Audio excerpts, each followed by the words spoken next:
Assalamualaikum warahmatullahi wabarakatuh. Gimana kabar semuanya? Mudah-mudahan selalu senantiasa sehat ya. Baik anak-anakku sekalian, sebelum kita mulai, silahkan berdoa dulu. Semoga apa yang kita pelajari mendapatkan kemudahan, kelancaran, serta mendapatkan keberkahan. Amin ya rabbal alamin. Di video kali ini, kita akan berdiskusi bersama-sama tentang pembuatan aplikasi laundry ya. Yang mana nanti video ini akan merupakan series dari pembuatan aplikasi laundry, insya Allah dari awal sampai akhir, berbasis web ya, insya Allah nanti kita akan buat aplikasinya juga ya, berbasis mobile. Entah itu kita akan menggunakan Android Studio, Flutter, atau kita akan menggunakan React Native. Akan tuliskan di komentar kira-kira aplikasi berbasis mobile yang cocok, yang akan kita diskusikan bareng-bareng menggunakan apa ya. Nah, langsung saja untuk pertemuan pertama pada series pembuatan aplikasi laundry ini, sebelumnya ada hal yang harus disiapkan terlebih dahulu. Yang pertama yaitu harus sudah mendownload dan menginstal Sampipi ya. Kalau dalam pembuatan video ini kita menggunakan versinya yang 3.2.2 ya. Terus kita akan menggunakan Sublime Text Editor 3. Nah, selanjutnya kita akan menggunakan kode Igniter 3.10. Selanjutnya nomor 4 ada menggunakan Bootstrap 4. Terus dalam video ini juga kita akan belajar bagaimana kegiatan laundry ini ya. Terus selanjutnya yaitu metode pengembangan, rancangan kasta, dan terakhir adalah rancangan database. Baik, untuk yang pertama, sekilas saja, Sampipi itu apa sih sebetulnya? Nah, Sampipi ini adalah sebuah web server lokal. Nah, jadi kalau kalian ingin membuat sebuah website yang mana memerlukan dari sisi server, entah itu untuk mengakses sebuah database dan lain sebagainya, tanpa harus menghosting, ya, jadi kita bisa menggunakan Sampipi. Nah, web server sendiri adalah penerima sebuah permintaan dari browser. Jadi seperti yang tadi dikatakan, bahwasanya ketika kita akan menggunakan sebuah atau mengambil sebuah data dari sebuah database, nah browser membutuhkan sebuah web server yang mana dalam paket ini Sampipi sudah menyediakan lengkap ya. Sampipi sudah menyediakan lengkap, nanti ada untuk penyimpanan database-nya, terus web servernya sendiri sudah ada ya, dan kita akan menggunakan bahasa pemrograman PHP. Nah, sedikit sekilas saja ya, Sampipi itu sebetulnya kata-kata Sampipi ini ya, yang Sampipi ini dari mengambil dari beberapa suku kata yang lain.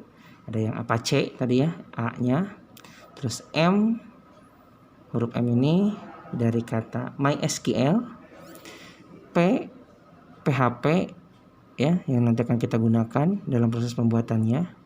Ya, yang terakhir yaitu Perl. Nah, ini juga bahasa pemrograman lain. Nah, lambang X sendiri ini menandakan bahwasanya Sampipi ini bisa digunakan dalam multiplatform ya. Jadi kalian yang menggunakan Linux, Windows ataupun OS yang lain, Solaris dan lain sebagainya bisa digunakan ya, bisa menggunakan Sampipi. Yang kedua itu ada Sublime Text Editor, yang mana di Sublime ini nanti kita akan menggunakannya sebagai tempat untuk kita mengoding. Nah, untuk penampakannya sendiri ya, kurang lebih nanti sebelum kalian lebih lanjut lagi, untuk Sampipi nanti prosesnya akan seperti ini. Nah, penampakannya seperti ini ya. Ya, cukup mudah dan sudah berbasis GUI ya. Ya, ini lihat di sini ada Apache, MySQL, dan modul-modul yang lainnya. Nanti dua ini yang akan kita gunakan atau yang kita akan aktifkan. Nah, untuk Sublime, nanti kita bisa kalau sudah mendownloadnya dan menginstalnya, nah nanti penampakannya seperti ini Sublime tuh. Nah, seperti ini.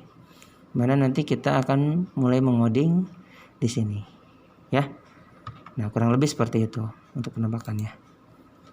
Nah, selanjutnya kita akan menggunakan kode Igniter versi lawas ya. Kalau sekarang udah versi 4. Pada video kali ini kita masih menggunakan kode Igniter 3.4. Insya Allah nanti ke depannya apakah nanti kita akan rubah aplikasi laundry ini ke versi Laravel atau langsung ke kode Igniter 4 ya. Nah, Kode igniter sendiri adalah sebuah framework atau kerangka kerja, ya, kerangka kerja untuk memudahkan kita dalam membuat sintaks coding, function, kelas dan lain sebagainya. Yang mana kode igniter ini adalah sebuah framework yang berbasis MVC, ya. Jadi dalam pengoperasiannya nanti kita tidak akan lepas dari 3 metode ini, ya. M sendiri adalah model. Model dari M itu singkatan dari model. Model itu sendiri nanti diperuntukannya dalam pengolahan database. Nah, kalau nanti di XMPP ada yang namanya di sini, ya, ada yang namanya nanti PHP My Admin, itu tempat kita membuat database, ya. Nah, di kode igniter ada yang namanya model, nanti tempat kita mengolah database yang ada di PHP My Admin, nanti tempatnya itu di model, ya. Itu ya. Yang kedua ada V. V itu singkatan dari view, atau tampilan, tempat mengolah tampilan, ya, tempat kita menuliskan sintak-sintak baik itu HTML dan PHP itu sendiri, ya, yang mana nanti akan ditampilkan dalam sebuah browser gitu. Jadi apa yang kita tulis dalam view akan ditampilkan dalam sebuah browser, baik itu Mozilla, ya, ataupun Chrome dan lain sebagainya. Silakan kalian cari-cari lagi, ya, biar lebih jelasnya. Nah, untuk C sendiri yaitu controller. Nah, di mana controller ini bertugas untuk menjembatani antara model dan view. Nah, jadi singkatnya gini, kalau kita akan menampilkan di view sebuah data yang mana pengambilannya dari sebuah database, misalkan PHP My Admin, ya, diolahnya di model. Nah, yang menjembataninya, yang menginstruksikan atau yang menghubungkan antara keduanya agar data yang diambil bisa ditampilkan dalam sebuah view. Nah, itulah tugasnya si controller gitu. Jadi singkatnya kayak gitu, ya.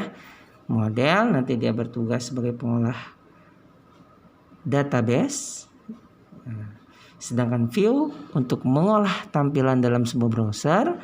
Controller adalah penghubung antara model dan view gitu, ya. Silahkan kalian cari-cari lagi, ya, gali-gali lagi dan lain sebagainya biar lebih jelas gitu. Tapi mudah-mudahan sedikit memberikan keterangan bagaimana metode MVC ini kita gunakan nanti dalam kode igniter, ya. Nanti jelasnya akan kita lihat langsung bagaimana prosesnya. Yang selanjutnya yaitu Bootstrap 4. Nah, Bootstrap itu sendiri sama kayak kode igniter, sebuah framework, tapi dia framework yang terdiri dari CSS atau tampilan-tampilan bagaimana sih menampilkan sebuah website itu enak dilihatnya gitu. Nah, mungkin itu, ya. Jadi kesimpulannya SAMPP, ya, harus sudah terinstall, Sublime harus sudah terinstall. Silahkan download kode igniter. Selanjutnya yaitu Bootstrap. Nah, kode igniter sendiri bisa kalian langsung download, ya. Di search saja di mesin pencarian, ya, kode igniter. Nah, silakan diklik, langsung bisa dicari, ya, di sini, ya. Cuman mungkin di sini sudah versi terbaru, ya. Itu versi 4.0.4, ya. Nah, kalau misalkan kalian pengen versi lawasnya bisa langsung ke download. Nanti di sini ada kode igniter versi 3. Adapun yang Bapak gunakan pada kesempatan ini yaitu kode igniter 3.1.10, ya. 3.1.10 sebelum final 3.1.11 untuk kode igniter 3. Nah, selanjutnya untuk Bootstrap kalian bisa download juga, ya, di ini Get Bootstrap, ya. Silakan di mesin pencarian cari aja Bootstrap, nanti akan langsung muncul, ya. link getbootstrap.com. Nah, ini Bootstrap versi 4. Nah, metodenya ada 2 ya dalam penggunaannya. Kalian bisa langsung menggunakan tanpa mendownload. Tapi dalam kesempatan kali ini kita download saja ya. Nah, silakan tinggal diklik download ya, nanti akan otomatis terdownload. Nah, mungkin itu untuk persiapan ya. Jadi silakan tolong disiapkan. Oke, selanjutnya. Nah, sebelum kita membuat aplikasi atau software laundry ini gitu, alangkah baiknya kita tahu kegiatannya seperti apa sih gitu di laundry ya. Nah, mungkin kita akan bahas, akan diskusikan kurang lebih kan seperti ini ya. Kalau kita datang ke laundry, misalkan kita sebagai pelanggan ya. Nah, kita sebagai pelanggan datang ke toko laundry. Nah, membawa pakaian yang akan kita cuci ya. Nah, biasanya pihak laundry atau kasir laundry akan menawarkan apakah nanti kita akan melondrinya itu per kilo atau kita hanya satuan saja gitu. Nah, kan kurang lebih seperti itu ya. Mungkin kalau ada ide-ide lainnya silahkan tuliskan di komentar ya. Nah, selanjutnya ketika pelanggan sudah menentukan apa per kilo atau satuan ya, kasir akan menawarkan apakah nanti akan dibayar langsung ya atau ngasih DP dulu. Nah, ya kalau bayar langsung ya silakan bayar langsung. Kalau DP ya mungkin kasih DP dulu berapa gitu. Nah, setelah itu kasir akan memberitahu tanggal pengambilan. Misalkan sekarang tanggal 21 ya, pengambilan misalkan tanggal 23 gitu. Nah, nanti akan diinformasikan nanti pas ketika tanggal 23 barulah kita mengambil dengan membawa struk yang sudah diberikan gitu. Nah, mungkin kurang lebih seperti ini ataupun ada kegiatan-kegiatan lain kita bisa menganalisis gitu. Karena bagaimanapun kita sebagai programmer harus tahu juga gitu bagaimana proses kegiatan laundry itu terjadi gitu. Jadi nggak bisa kita sebagai programmer kita nggak mau tahu gitu kegiatan laundry itu seperti apa ya. Mau nggak mau ya harus juga tahu gitu ilmu kegiatan laundry itu seperti apa. Minimal kita cross check ke lokasi bagaimana proses laundry itu terjadi gitu. Nah, nanti kita akan ada contohnya, demonstrasinya bagaimana aplikasi laundry ini berjalan ya. Nah, kita lanjut aja dulu. Nah, adapun metode pengembangannya ya dalam pembuatan aplikasi laundry ini kita akan menggunakan Eagle Development ya. Nah, mungkin nanti akan ribet ya. Karena kita ini dalam proses pembelajaran, jadi kita bertindak paketan. Nah, selain sebagai programmer ya, kita juga sebagai klien. Nah, mau gak mau ini kalau tahap pembelajaran seperti itu, jangan hanya memposisikan kita sebagai programmer yang hanya menerima algoritma dari seorang analisis. Ya udah kerjain. Nah, nggak seperti itu gitu. Kalau dalam proses pembelajaran tetap kita harus bisa memposisikan diri kita menjadi programmer, menjadi klien, dan sebagai seorang analisis. Nah, ini paketan ini kenapa Bapak pilih metode Eagle Development? Karena di sini membutuhkan ketiga tim ini ya. Nah, sekarang kita posisikan diri kita sebagai paketan dari ini. Programmer iya, klien iya, sama seorang analisis gitu. Nah, kurang lebih seperti ini ya. Kalau ada hal-hal lain silahkan tuliskan di komentar ya. Nah, dalam metode ini lihat ya. Nah, ini memang banyak step-stepnya. Dari mulai pembuatan functionality yang pertama, terus diintegrasikan dan dites. Kalau ada kekurangan dari sini diintegrasikan lagi, dites lagi dan lain sebagainya sampai fungsinya semuanya sudah komplit. Nah, kenapa metode ini kita ambil ya? Mau nggak mau dalam proses tahap pembelajaran kita harus mengerti semuanya gitu ya. Jadi kalau kita ingin membuat sebuah aplikasi, baik itu aplikasi laundry maupun yang lainnya, Jangan hanya memposisikan diri kita sebagai programmer saja yang menerima algoritma dari seorang analisis, tapi posisikan kita sebagai ketiga ini ya, untuk dalam proses tahap pembelajaran gitu. Nah, mungkin seperti itu metode pengembangannya. Jadi nanti dalam proses kedepannya, kalau misalkan ketika kita membuat, oh ada kurang ini, kita tambahin lagi, oh ada kurang ini, kita tambahin lagi, oh ada kurang ini, kita tambahin lagi, ya. Nah ini satu lagi ya, kita sebagai seorang tester juga, software tester. Jadi nanti kita ini juga ya, ngetes juga aplikasi ini tuh udah jalan sebagaimana yang diminta oleh seorang klien apa belum gitu ya. Nah itu mungkin seperti itu ya metode pengembangan aplikasi laundry. Nah ini ada beberapa tips ya. Biasanya kalau Bapak membuat sebuah aplikasi, membuat rancangan kasarnya dulu gitu, bisa berupa itu IRD ya, ataupun berupa use case. Silakan kotret-kotret saja gitu. Kalau misalkan tanya di sini, wah ada pelanggan, kira-kira gimana ya? Misalkan kalau bentuk pelanggan, oh ternyata pelanggan, simbol kayak gini, misalkan pelanggan. Nah, pelanggan tuh ngapain ya? Oh dia pergi ke laundry. Nah di sini misalkan ada laundry atau apa ya namanya, outlet ya. Nah, silakan bikin gambaran kasar. Ya, gambaran kasar. Tulis saja kotret-kotret, misalkan pelanggan pergi ke outlet untuk mencuci baju, misalkan nanti di outlet ada servis yang akan diberikan, apakah satuan ya tadi ini ataukah kiloan ya, ini kiloan atau satuan. Nah, silakan kotet-kotet saja gitu. Atau misalkan kalian enaknya dari menggambar use case dulu. Misalkan aktor dia sebagai pelanggan ngapain sih? Misalkan aktornya di sini pelanggan memberikan baju. Nah, siapa? Misalkan lagi di sini ya. Kasir gitu. Nah, kotak-kotak kasar dulu saja, kotak-kotak kasar dulu.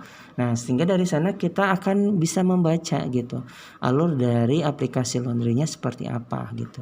Nah, untuk tahap awal seperti ini gitu, ya. Nah, selanjutnya ketika kita sudah mempunyai rancangan kasar, ya. Nah, kita bisa menentukan kebutuhan apa saja dalam database yang akan kita buat. Nah, kurang lebih seperti ini nanti, ya. Nah, kalau dilihat di sini tadi ya, misalkan kita tadi sini membuat pelanggan tuh misalkan nanti kita implementasikannya tuh menjadi dia sebuah tabel, yaitu tabel member ya. Nah, tabel member nanti dia ada relasi ke tabel transaksi, ada relasi ke tabel user dan lain sebagainya, nanti jadi ketahuan gitu. Nah, untuk tahap ini silahkan kalian samakan dulu saja ya nama tabelnya. Ini tabel itu merupakan nama tabel. Terus juga ada atribut dari tabel ya. Yang kalian masih ingat, ada entitas, ada atribut, ada relasi. Ya, ini atributnya silakan buat saja. Sedangkan ini adalah tipe data. Ya, tipe datanya gitu. Baik, mungkin sebagai gambaran saja ya, kita langsung.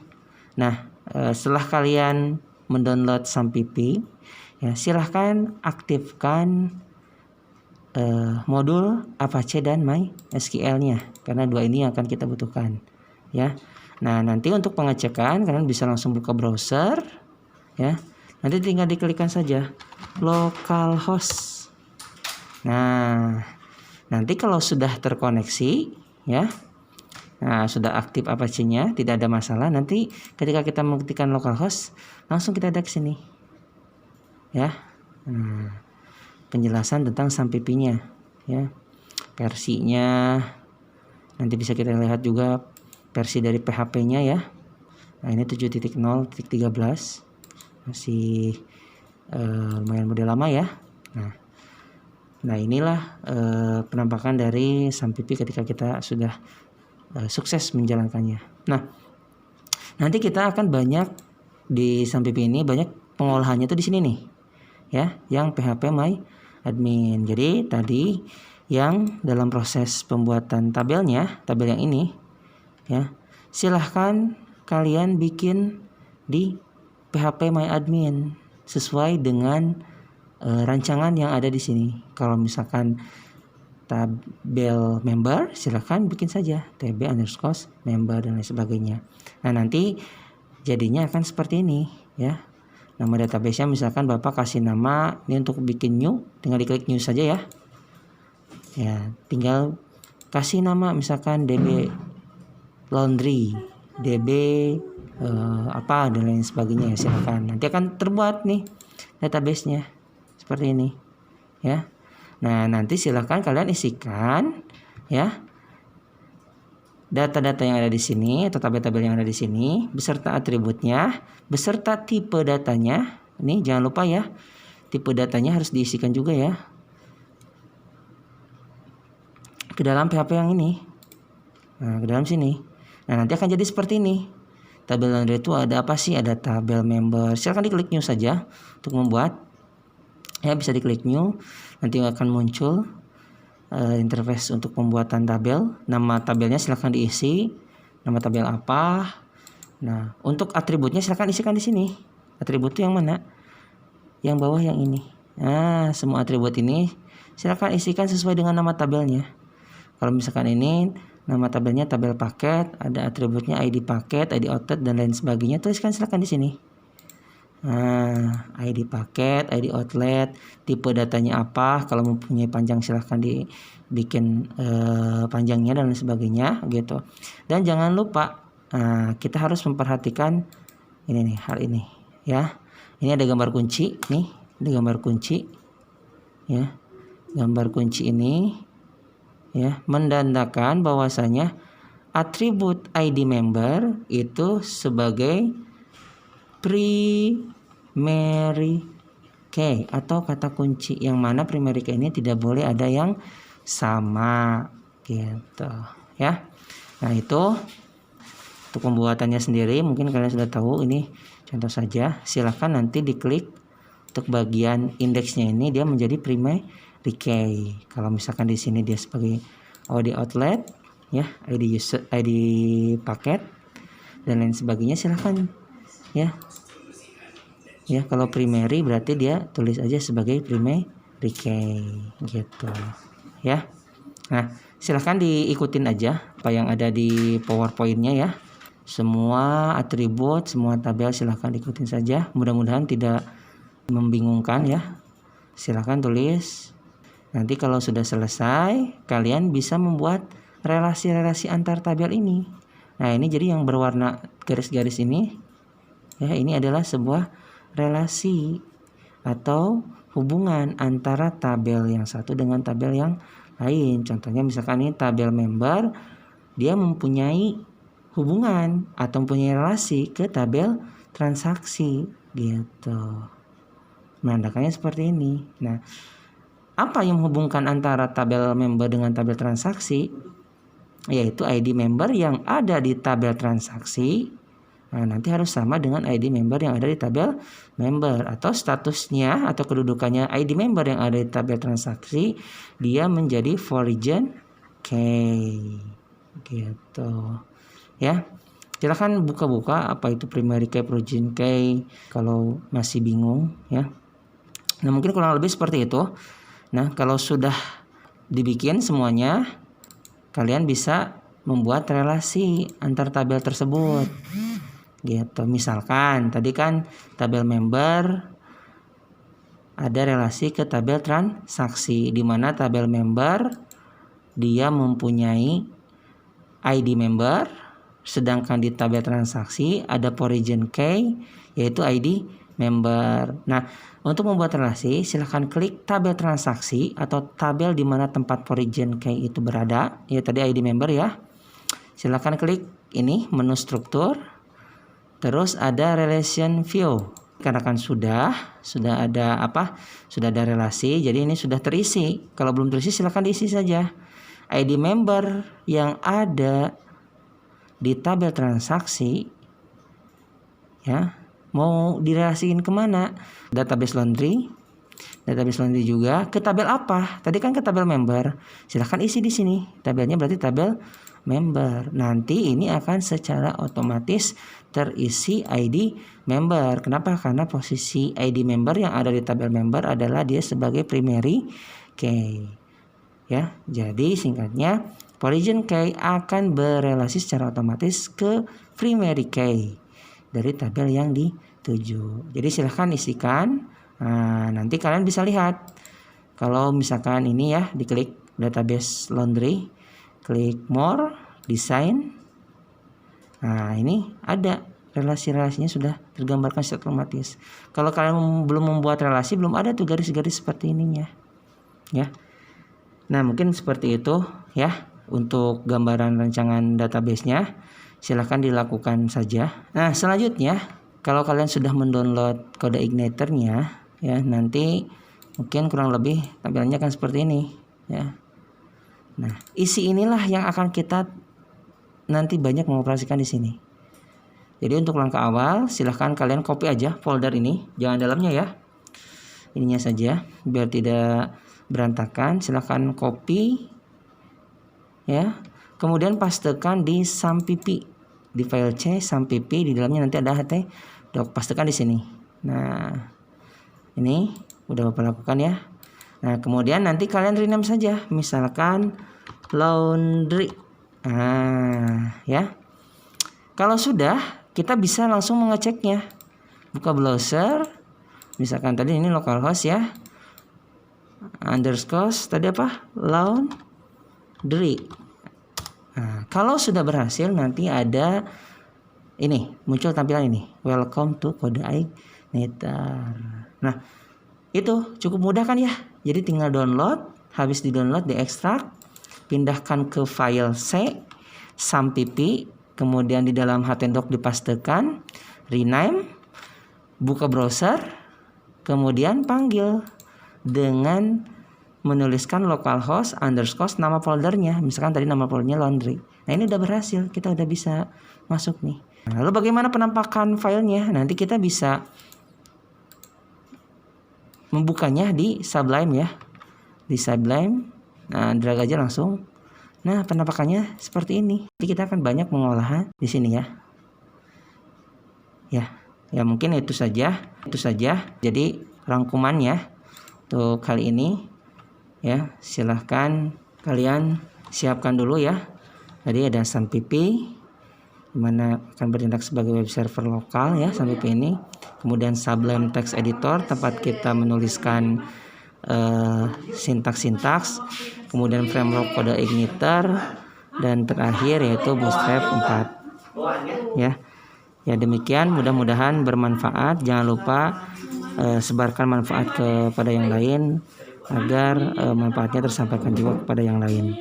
Mungkin seperti itu. Terima kasih. Assalamualaikum warahmatullahi wabarakatuh.